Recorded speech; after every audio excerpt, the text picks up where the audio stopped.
안녕하세요. 주식의 소리의 애솔입니다.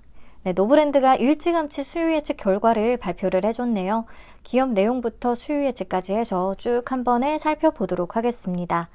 먼저 노브랜드라고 하니까 다들 우리가 가끔 쇼핑을 하는 이마트의 자체 브랜드를 떠올리실 텐데요. 여러분들이 생각하는 그 회사가 아닙니다. 의류 ODM 업체예요. 자, 패션 산업의 생태계는요, 브랜딩과 제품 기획, 그 다음에 디자인, 생산, 판매 단계로 이루어집니다.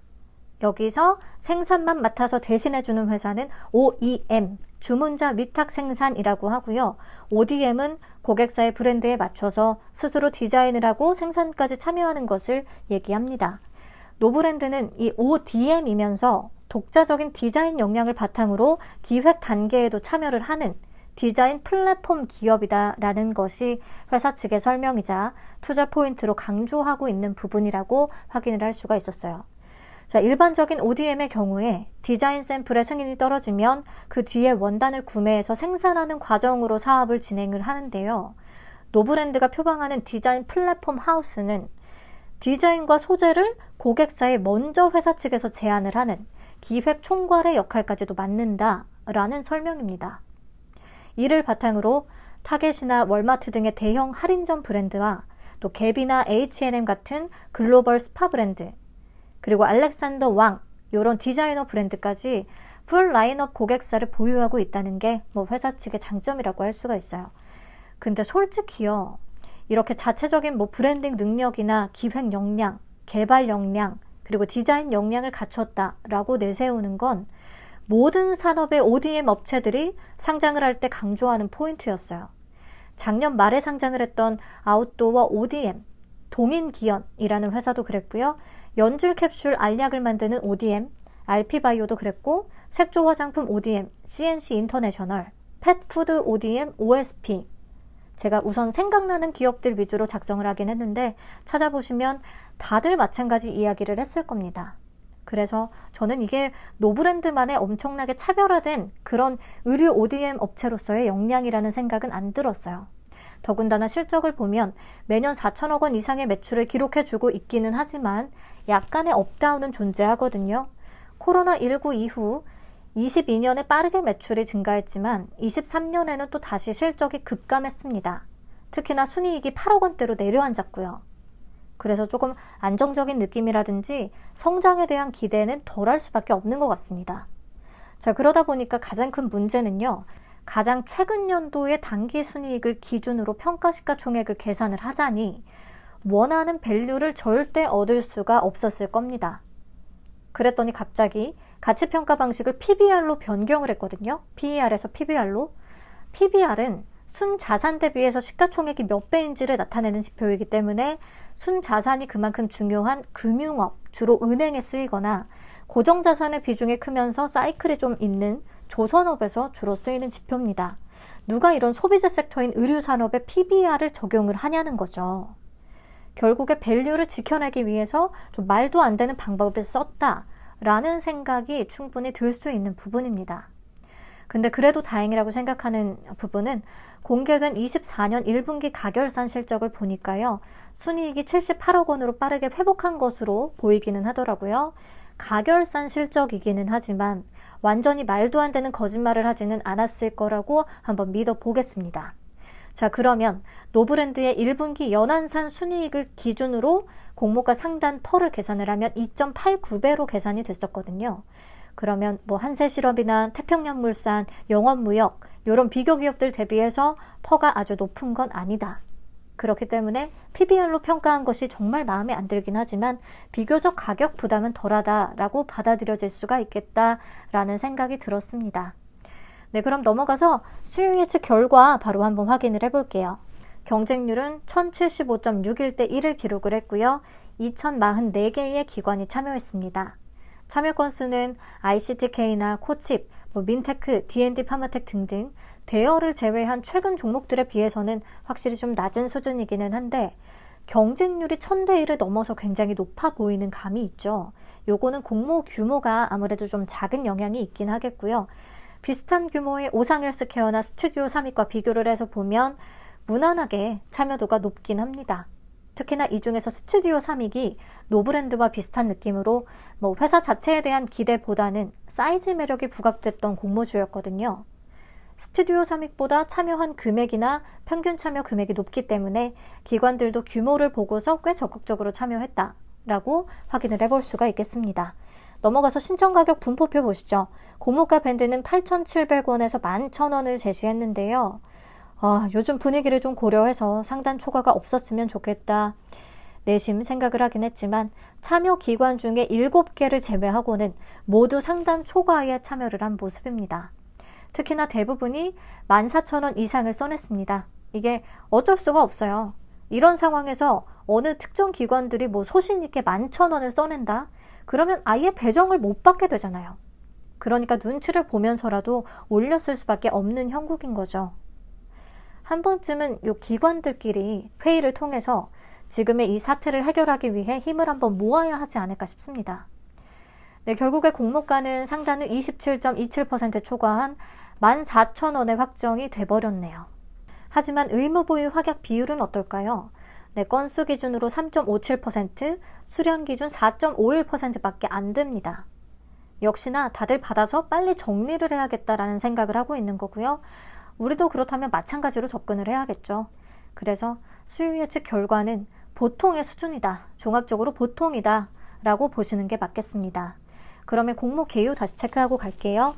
공모가가 14,000원에 확정이 되면서 공모 규모는 168억 원, 시가총액은 약 1,147억 원의 규모로 상장을 추진합니다. 시총이 밴드 상단 기준으로는 약 901억 원 정도로 계산이 됐었거든요. 1,000억 원 미만이라 진짜 사이즈 부담이 없다라고 생각했는데 아쉽게도 상단을 27%나 초과해 버려가지고 1,000억 원을 넘어버리긴 했어요. 근데 그래도 1,147억 원이면 소형 IPO이기 때문에 규모 메리트는 유지하면서 갈 수가 있겠습니다.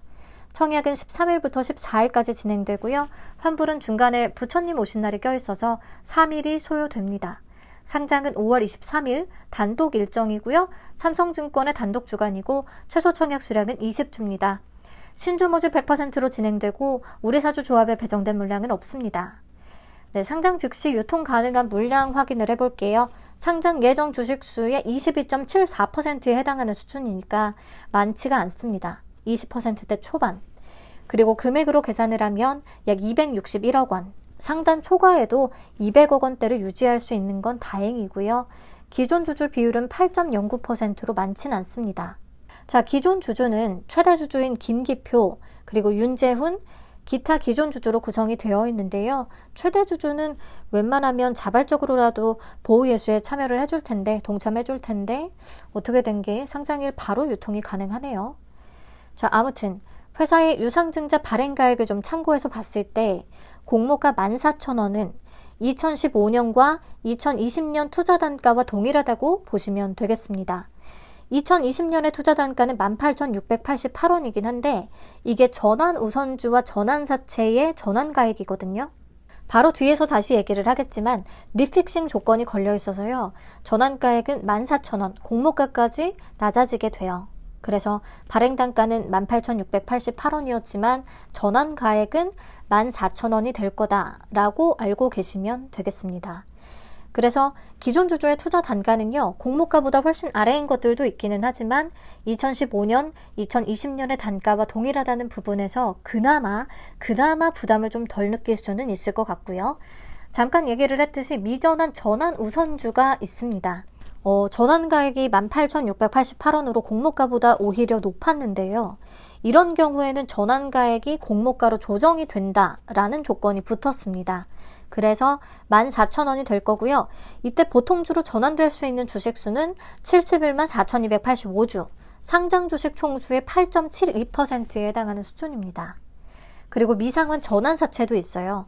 마찬가지 전환가액이 18,688원이었는데 공모가로 조정이 될 거고요. 14,000원 기준 보통주로 전환되는 주식수는 71만 4,285주가 되겠습니다. 동일하게. 그래서 상장 후에 바로 전환이 될 수는 있기 때문에 전환을 신청하면 근데 보통주로 전환되기까지의 시간은 조금 걸릴 거고요. 그 이후에 주가 희석 위험과 물량 출회 위험이 있다는 건 알고 계셔야겠습니다. 자, 여기까지 정리를 하면 사실 요즘 수요 예측 결과 자체는 큰 의미가 없습니다.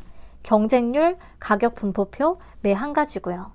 확약 비율이 낮기 때문에 우리도 좀 단기로 접근을 해보시면 될 것 같습니다. 그나마 유통 물량이 적고 유통 가능 금액이 200억 원대이기 때문에 공모주로서의 조건은 좋다라고는 볼 수가 있겠어요. 자, 제일MNS부터 D&D 파마텍, 민테크, 코칩까지 연장 아쉬운 결과를 안겨주면서 수급이 꺾였다는 것을 여실히 느낄 수가 있었는데요.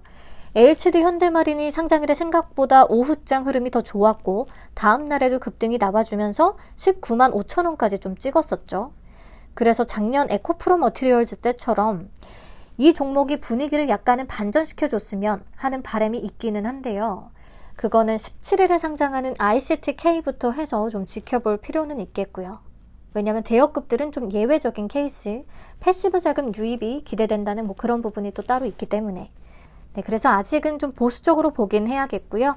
그래도 기대를 걸어보는 부분은 유통 가능 금액이 200억 원대라는 포인트.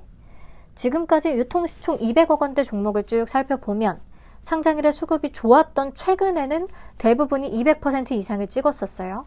그래서 이런 사이즈에서는 최소 200%를 기대할 수 있는 조건이긴 했는데 최근에는 좀 수급이 안 좋잖아요. 그래서 과거에 상장일 수급이 그냥 무난했을 때를 좀 살펴보면 고가 기준 한 100% 정도를 찍어줬더라고요. 그리고 이 중에서 에이텀과 오픈롤은 수요 예측에 참패했던 종목들인데 그럼에도 보란듯이 상장일 고가 기준 200% 넘는 수익률을 기록을 해줬습니다. 그래서 자꾸 가벼우면 장땡이라는 말이 나왔던 거죠. 그리고 이렇게 공모주 시장이 불안정할 때는 사이즈가 작은 쪽에 집중을 해보는 것도 전략이 되겠습니다. 자, 그리고 참고차 내 맘대로 주가 계산 한번 해볼게요. 24년 예상순이익은 유진투자증권의 리포트를 참고했습니다. 233억 원. 그리고 비교 기업들의 평균 퍼인 8.52배를 적용을 했어요. 그러면 평가시가총액은 약 1985억 원. 적용 주식수로 나눠주면 주당 평가가액은 약 24,232원. 공모가 14,000원보다 73% 높은 수준입니다. 자, 그리고 장외 시세는 사실 24년 3월 굉장히 최근부터 거래가 이루어졌고 거래량이 워낙에 적기 때문에 믿을 만한 가격 수준은 아니라고 생각을 합니다만 5월 10일 현재가는 32,000원을 보여주고 있고요. 개인적으로는 근데 큰 의미는 안 두셨으면 좋겠습니다. 네, 그리고 노브랜드 3개월 환매 청구권이 부여됐어요. 상장 후 주가가 공모가 대비해서 10% 넘게 하락한다면 공모가의 90% 가격으로 주관사에 다시 되팔 수가 있거든요. 그래서 손실을 최대 10%로 제한하는 효과를 가질 수가 있겠고요. 안전장치가 부여가 됐으니까 조금 더 부담 없이 참여를 해볼 수는 있겠네요. 네, 그럼 배정 물량과 청약 한도를 체크하고 예상 균등, 예상 경쟁률, 예상 수익금 계산해보고 마치도록 하겠습니다. 삼성증권에 30만 주가 배정이 됐고요. 균등 물량은 15만 주밖에 안 됩니다. 청약 수수료는 2,000원, 계좌는 당일 개설 후에 바로 참여 가능합니다. 50% 일반 등급은 7,500주, 5,250만 원까지밖에 참여가 안 되고요. 이게 가장 아쉬운 부분이라고 할 수가 있겠어요. 우대 등급이 아무래도 유리하겠습니다. 최소 청약 수량은 20주, 증거금 14만 원이 필요합니다. 자, 그럼 청약 건수부터 예측을 한번 해볼게요. 가장 최근 삼성증권의 단독 주간인 이닉스를 보면 43만 8,508건이 참여했거든요. 근데 요즘 상장일 성과에 따라서 참여도가 확실히 꺾인 분위기이기 때문에 저는 35만 건을 잡았습니다. 그러면 균등 배정 수량은 0.43주 정도가 되겠네요. 어쨌든 무조건 균등은 추첨 한 주로 들어갈 수밖에 없겠습니다. 자, 증거금은 4.2조 원에서 4.5조 원 정도를 예상을 하고 있고요. 4.2조 원 기준 비례 경쟁률은 4,000대 1 정도로 계산이 됩니다. 4,000이 넘네요. 비례 한 주를 아예 안정적으로 받기 위해 4,000주를 청약을 한다면 증거금은 2,800만 원이 필요한 거죠. 자, 그러면 제 예상치 기반으로요. 일반 등급인 7,500주 풀청약 시 기대 수익을 한번 계산해 보도록 하겠습니다. 균등은 빵주, 비례는 2주 가능한 것으로 계산이 되는데 그렇다면 70% 기준의 기대 수익은 19,600원, 80% 정도 잡으면 기대 수익은 22,400원 정도가 됩니다. 그래도 유통 가능 금액이 200억 원대니까 이 정도는 잡아보자 라고 생각을 했고요. 파킹 3일치 이자보다는 약간 더 남길 수 있을 것 같기는 한데 마찬가지로 뭐 실익이 큰 종목은 아닙니다. 예, 정말 순수하게 남기는 건 얼마 안 될 것 같아요. 한도가 낮으면 더더군다나 더 그럴 거고요. 그래서 이런 부분 참고를 해서 판단해 보시면 될 것 같습니다. 마통은 사실 100% 이상을 기대하는 분들만 쓰시는 게 나을 것 같아요. 뭐 추천드리고 싶진 않네요. 네, 그럼 최종 정리하고 끝내겠습니다. 노브랜드가 투자 가치가 충분히 있는 회사냐라고 물어보신다면 저의 답변은 NO입니다. 의류 ODM 업체로서 딱히 뭐 독보적인 경쟁력이 보이지는 않았어요.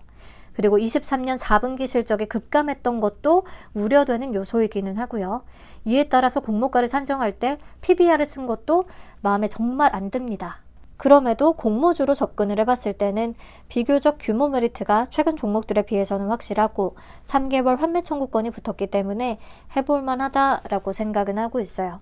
다만 삼성증권의 일반 등급은 한도가 워낙에 낮기 때문에 실익 또한 얼마 안 될 수 있다는 건 체크를 하고 참여 여부를 결정하시면 되겠습니다. 그럼 1일차 상황을 좀 살펴보고요. 2일차의 같이 또 얘기 나누도록 하죠. 시청해주셔서 감사합니다. 설레는 금요일 되시고요. 주말도 행복하게 잘 보내시고 다음 주에 건강히 뵙겠습니다. 안녕.